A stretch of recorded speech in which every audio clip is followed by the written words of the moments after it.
to my channel.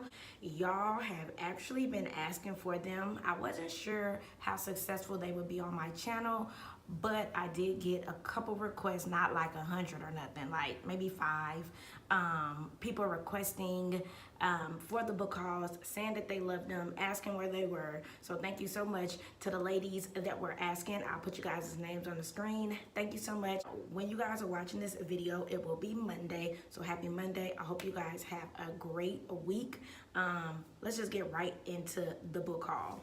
So the first book that I found at Dollar Tree is called The Hand on the Mirror. It's a true story of life beyond death, and this is what the cover looks like. Y'all, I really liked this cover because I really like the color gray, so it didn't pop out at me, but because I'm drawn to the color gray, I decided to pick it up. That book was $1. As we can see, it started off at 26 and then it went to 15, 57, and we got it for $1. So I'm gonna go ahead like I always do, and I'm gonna read a brief synopsis from the inside so that you guys can kind of have an idea of what this book is about. Y'all, I picked up a lot of different books, and I also picked up a hood/ghetto book, and I'm gonna leave that one for the end, so just stay tuned for that one, y'all, because y'all finna be like. So anyway, The Hand on the Mirror is basically states in 2004, Janice Humphrey Durham's husband, Max Belsler, died of esophageal cancer at age 56. While coping with her grief, Humphrey Durham began encountering unlike anything she had ever experienced.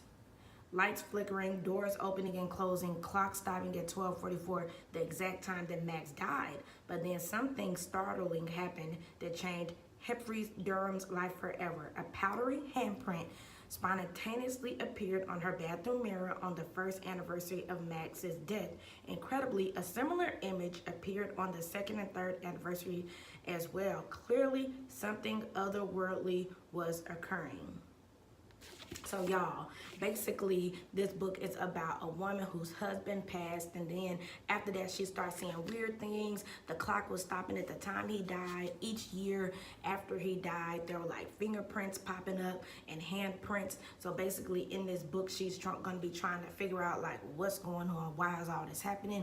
Is something or someone or a spirit trying to tell her something, or what's going on? So I really was drawn to this. I really like books where I have to try to figure out what's happening. So yeah, this is The Hand on the Mirror, and as you can see, that is that white print that she was just describing behind. So I just love this book. I think that, well, I love the thought of this book. So yeah, that's the first book. The second book that I picked up is called June, and I think that is so cool because we are just a couple weeks away from June, and I just was like, this looks interesting. So yeah, this book is called June, and it was originally $14.39, and as y'all know, I got it for Dollar Tree, so it was $1, and it is written by Miranda Beverly Whitmore, and again, it's called June. I just think this cover is so freaking pretty. Wouldn't y'all agree? I think this one actually did pop out at me because of its beautiful color. But let me read the inside and tell you guys what it's about. So this book is about a 25-year-old named Cassie Danvers, and she is holed up in her family's crumbling mansion in rural St. Jude, Ohio. So mourning the loss of the woman who raised her, which was her grandmother June, but the streak of the rusted doorbell forces her out of isolation. Casey has been named the sole heir to legendary Jack Montgomery's vast fortune. So now she's wondering, how did Jack Montgomery know her? Could he have crossed paths with her grandmother all those years ago? What other shocking secrets lie in wait behind the oak doors in June's once beautiful home? So soon, Jack's famous daughter arrived, determined to wrestle Cassie away from her inheritance. So basically, this is a book about a woman whose grandmother dies. She is at her grandmother's mansion, pretty much just super sad and just mourning the death of her grandma, when all of a sudden this person named Jack Montgomery names her the sole heir to everything he has, which is so weird because Cassie doesn't know him. She doesn't know why he would pick her. So she's wondering, does he know her grandmother or something like that? So then all of a sudden, his daughter, who is freaking famous, shows up and wants to like fight Cassie for the fortune. So I think this is going to be really, really, really good. I'm excited to dive in and kind of see how Jack Montgomery knows Cassie or her grandma, or why he would pick her. And then I'm excited to see how everything's going to balance out at the end with Cassie and her daughter. So yeah, this one is called June, and it's by Miranda Beverly Whitmore. And it just looks really, really, really interesting. So that's book number 2. The next book we picked up is called Inside America's Unmanned Air War Hunter Killer, and it's by Lieutenant Colonel T. Mark McCurley and Kevin Mayor.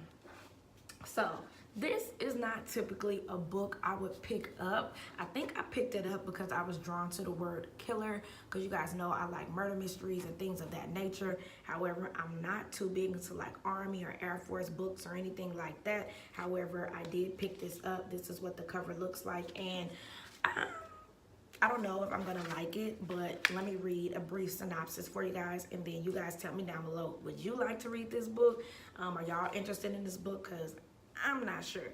So the inside says, remotely piloted aircraft, commonly referred to by the media as drones, are mysterious and headlining making tools in the military. So in Hunter Killer, Air Force Lieutenant Colonel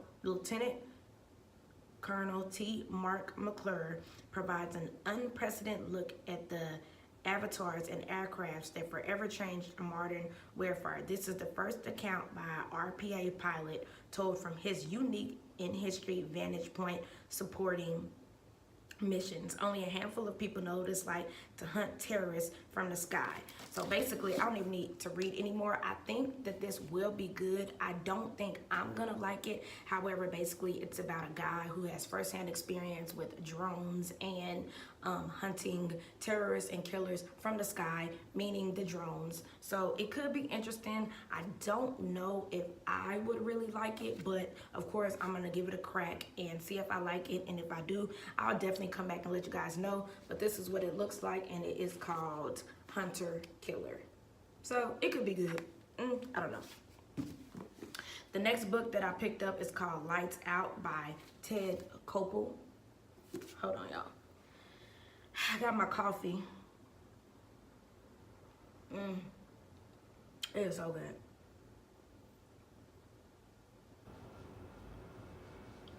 Oh yeah, and if you guys want to know where I got my bitch better have my coffee mug, I'm gonna leave a link up above in one of these corners. You can click the eye and it'll take you to the video, because I did do a video on this mug. It is so freaking cute. It says a cyber attack, a nation unprepared, surviving the aftermath. So I picked this up because, and it's so crazy, the reason I picked this up because I came home yesterday. No, I came home Friday and all the lights were out, and it was because we had like a outage in the neighborhood or whatever. Weird, I know. But when I saw this, I was like, my lights just went out. And I was like, my lights came right back on, but I thought this was really cool because I could relate, and for two, I really liked how black and dark the cover was, but then you had like these flickers of lights right here. I just thought that was so cute, so I was like, let's try it out. So let me read a brief synopsis. So it says, imagine a blackout lasting not days, but weeks or months. Tens of millions of people over several states are affected. For those without access to a generator, there's no running water, no sewage, no refrigerator, no light. Food and medical supplies are dwindling. Devices we rely on have gone dark. Banks no longer function. Looting is widespread, and law and order are being tested as never before. It isn't just a scenario. A well-designed attack on just one of nation's 3 electric power grids could cripple much of our world. And in the age of cyber warfare, a laptop has become the only necessary weapon. Y'all, when I say I'm super excited about this book, so basically all the lights out are everywhere. Every state, there's no food, there's no water, there's nothing, and basically a laptop, I suppose, some mastermind in the freaking book has rigged everything via his laptop. And yeah, I guess there's gonna be some trial and tribulations as far as getting a hold of that laptop. There's gonna be a hero, and yeah, so I'm super excited to read Lights Out, and I'm excited to see if they're gonna get the lights back on, what's gonna happen. So yeah, this is Lights Out by Ted Koppel. This book was $34 and I got it for $1. So that's that. Almost done. So the next to last book that I found is called The Most Dangerous Place on Earth by Lindsay Lee Johnson. So this cover spoke out to me because it's yellow, it's bright, summer is coming. So I really was like, oh, what's that? It looks interesting. And then when I saw the cover, it looks like she's telling her something in her ear. So I'm like, okay, it's gonna be some tea, some rumors. I'm for it. So I picked this up, and basically, like I stated, it's by Lindsay Lee Johnson, and it's called The Most Dangerous Place on Earth. And basically it says the wealthy enclaves north of San Francisco are not the paradise they appear to be, and nobody knows this better than the students of a local high school. Despite being raised with all the opportunities money can buy, these vulnerable kids are navigating a treacherous adolescence in which every action, every rumor, every feeling is potentially shareable and potentially can go viral. So it says, Lindsay Lee Johnson's kaleidoscope narrative exposes at every turn the real human beings beneath the high school stereotypes. Abigail Cress is ticking off the boxes toward the Ivy League when she makes the first impulsive decision of her life, entering an inappropriate relationship with a teacher, Dave Chu, who knows himself at heart to be a typical B student, takes desperate measures to live up to his parents' crushing expectations. Emma Flood, a gifted dancer, balances rigorous rehearsals with the weekends. Damian Flinton returns from a stint at rehab, looking to prove that he's not an irredeemable screw-up, and Costella Borobrick, once part of the popular crowd, chooses for reasons of her own to become the hippie outcast. Y'all, when I read that, I was just like, oh my God, like back to high school, and I got so excited because nowadays, high school is way worse than when I went, honestly. But even when I was there, there were the popular kids, there were the outcasts, there were the people that were messing with teachers and older boys and girls, and it was just a lot going on. So when I picked up this and read that brief synopsis, I was like, yes, tea, honey, honey, honey. I'm like, it's gonna be tea. So yeah, this is basically just gonna follow that group of kids that I just talked about and their trials and tribulations and what they're going through, and I'm just super excited. So yeah, I'm actually excited about this book as well, and this is what it looks like. And the last book that I told y'all that I was picking up, it was like a ghetto slash hood book. That it is. Yeah, I love coffee. It's so good. So the last book that I got in this book haul, which will be May's Dollar Tree book haul, is a book called Cali Boys, and I picked this up for one. I like ghetto books. I like to read ghetto slash hood books sometimes. I can relate to them. I think they're interesting, and I've never seen this particular type of book, like a hood ghetto book, and I'll put the correct genre on the screen, but I've never seen a book like this at Dollar Tree, so I thought it was really exciting. And then I'm from California, so the fact that it said Cali Boys, I was like, okay, let's see if, you know, what it's about. So this is what it looks like, y'all. So it's part of, it says Boyfriend Season, Cali Boys. It's by Kelly London, and it says new school, new relationships, new problems. So just judging by the title, I can relate. I see two black people, and I see him. He's probably like kind of hood because he got the chains and everything. And then she looks as though she can be a good girl, but kind of sneaky. So I'm just like, okay, this looks good. So basically it says Cassidy Maddox has everything: beauty, brains, and confidence to spare. Fresh off the New York A-list, she knows what she wants. Brent, Romeo, and Carson, three extremely fine must-have boys, and she isn't about to choose between them until she meets Diggs. He's a hot property and he doesn't like to share. Will Cassidy finally have to give up the spotlight? And then it says, Jacoby Swanson is a late bloomer with a major crush on two guys. There's Shabby from the old neighborhood, the guy she can't let go of and seemingly can't have. And then there's Malone, the guy next door, who's got a serious case of the perfects, perfectly popular, perfectly smart, and perfectly rich. Determined to break out of her shell and into the heart of the guy who's right for her, Jacoby turns to Cassidy for beauty and boy tips.